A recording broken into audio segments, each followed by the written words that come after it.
여러분 반갑습니다. 오늘 같이 보실 하나님의 말씀은 요한복음 2장 1절에서 11절입니다.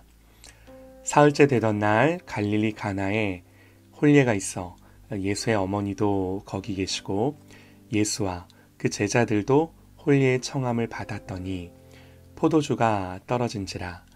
예수의 어머니가 예수에게 이르되 저들에게 포도주가 없다 하니 예수께서 이르시되 여자여 나와 무슨 상관이 있나이까 내 때가 아직 이르지 아니하였나이다. 그의 어머니가 하인들에게 이르되 너희에게 무슨 말씀을 하시든지 그대로 하라 하니라. 거기에 유대인의 정결 예식을 따라 두세 통 드는 도랑아리 6이 놓였는지라. 예수께서 그들에게 이르시되 항아리에 물을 채우라 하신즉 아귀까지 채우니 이제는 떠서 연회장에게 갖다 주라 하심에 갖다 주었더니 연회장은 물로 된 포도주를 맛보고도 어디서 났는지 알지 못하되 물떠온 하인들은 알더라. 연회장이 신랑을 불러 말하되 사람마다 먼저 좋은 포도주를 내고 취한 후에 낮은 것을 내거늘 그대는 지금까지 좋은 포도주를 두었도다 하니라. 예수께서 이 첫 표적을 갈릴리 가나에서 행하여 그의 영광을 나타내심에 제자들이 그를 믿으니라. 아멘. 예수님의 7가지 표적 두 번째 묵상, 사람이 되신 하나님이라는 제목으로 하나님의 말씀 듣겠습니다. 오늘 말씀에서 마리아와 주님과의 오고 가는 대화를 보면요, 사실 명확하게 이해하기가 힘듭니다. 여기에는 많은 해석들이 있기는 합니다.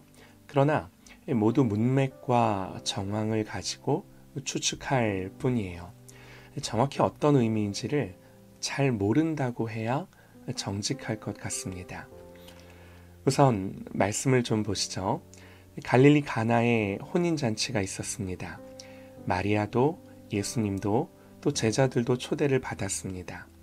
잔치가 한참인데 포도주가 떨어진 거예요. 그러면 이건 혼주가 신경 쓸 일이죠. 그런데 마리아가 걱정을 합니다. 모르겠습니다. 혼주와 친한 관계여서 그런지 아니면 단순히 손님으로서 걱정을 하는 건지 추측컨대 혼주와 가까운 친인척 관계였을 것이다라는 게 합리적이죠. 단순히 손님이면 관여할 일이 아니지 않았을까요? 어쨌든 마리아는 걱정하면서 이 사실을 예수님께 전합니다. 그런데 예수님의 대답이 좀 뜬금없죠. 여자여, 나와 무슨 상관이 있나이까? 이게 이해가 되세요? 어머니를 여자여, 오늘 우리식으로 말씀을 드리면 여사님 정도 됩니다. 여인을 부르는 존칭이에요. 물론 여기에 대한 여러 가지 예수님의 행동을 정당화하는 설명들이 있기는 합니다. 그래도 아무리 좋게 설명을 해도 아들로서 할 말은 아니에요.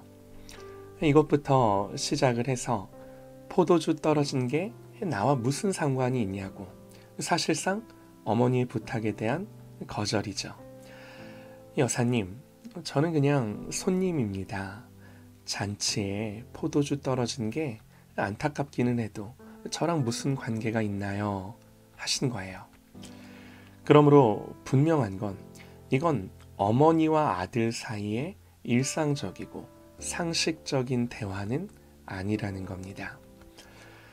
그런데 또 그의 어머니 마리아는 이런 말을 듣고서 하인들에게 너희에게 무슨 말씀을 하시든지 그대로 하라고. 아니, 나와 상관없다고 거절하신 거잖아요. 그런데 왜 이런 말을 했을까요? 네, 성경에 기록되지 않은 또 어떤 말들이 오고 갔는지는 알 수 없지만 이 구절들만 가지고는 솔직히 명확하게 이해한다는 것이 쉽지가 않습니다. 그러나 한 가지, 이 사건은 표적이에요. 주님이 누구신지를 드러내주고자 하는 게 목적이에요. 요한도 그 목적을 가지고 기록한 거예요. 그러니까 그런 목적을 드러내기에는 그 충분한 의미 전달이 있는 거예요. 이게 이 말씀을 보는 중요한 관점인데요. 자, 그러면요. 한번 생각해 보시죠. 한 가지 해석이 가능해요. 어쨌든 예수님이 마리아의 부탁을 거절하신 건 마리아의 부탁은 정말 인간적인 부탁이었던 거예요. 그야말로 잔칫집에 포도주가 없는데 어떡하냐. 그래서 예수님도 그 맥락에 맞게 지금 공생애를 살고 있는 나와 이 일이 무슨 상관이 있냐는 거죠. 그러면서 하시는 말씀이 뭐예요? 나의 때가 아직 이르지 아니하였나이다. 여기서 나의 때는 분명히 십자가 사건을 가리킵니다. 한 가지 추론이 가능합니다. 마리아의 관점에서 한번 보시죠. 잔칫집에 포도주가 없어서 걱정하는 마리아. 이에 아들 예수가 이런 상황에서 어떻게든 좀 해결해 주시기를 원하며 부탁을 합니다. 그런데 돌아오는 대답은 여자여. 이 일이 나와 무슨 상관이 있습니까?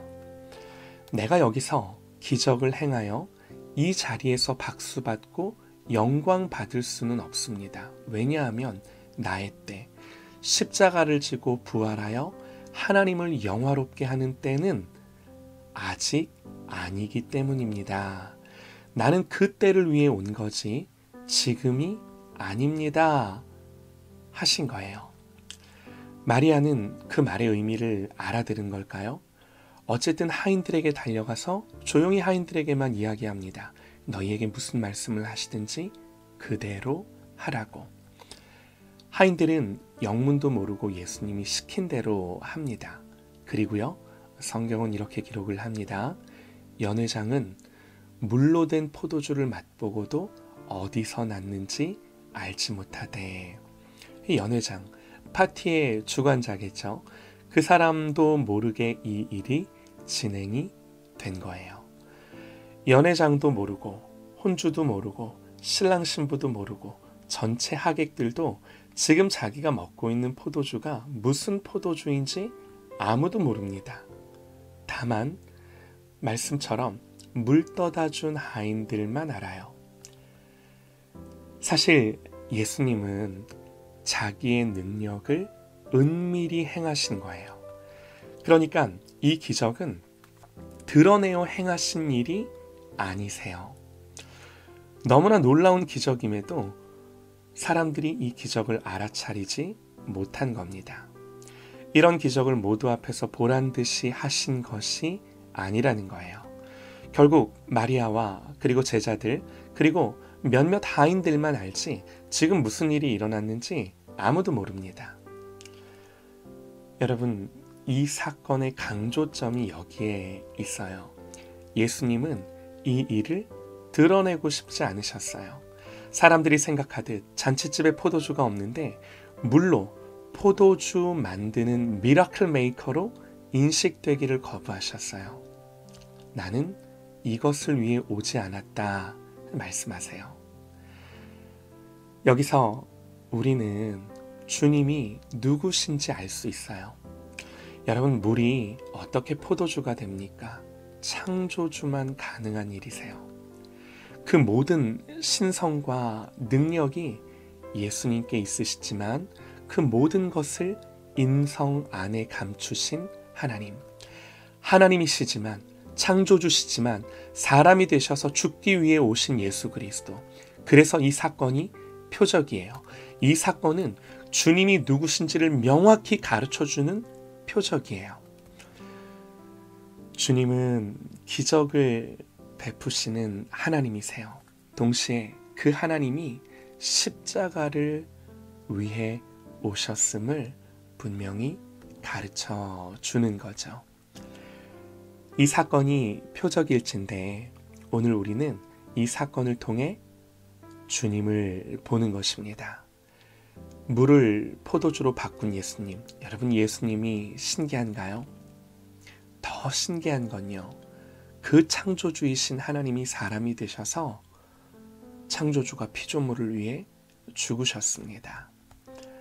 사랑하는 여러분, 오늘 이 진리를 명확하게 보고 믿는 저와 여러분 되시기를 간절히 소망합니다.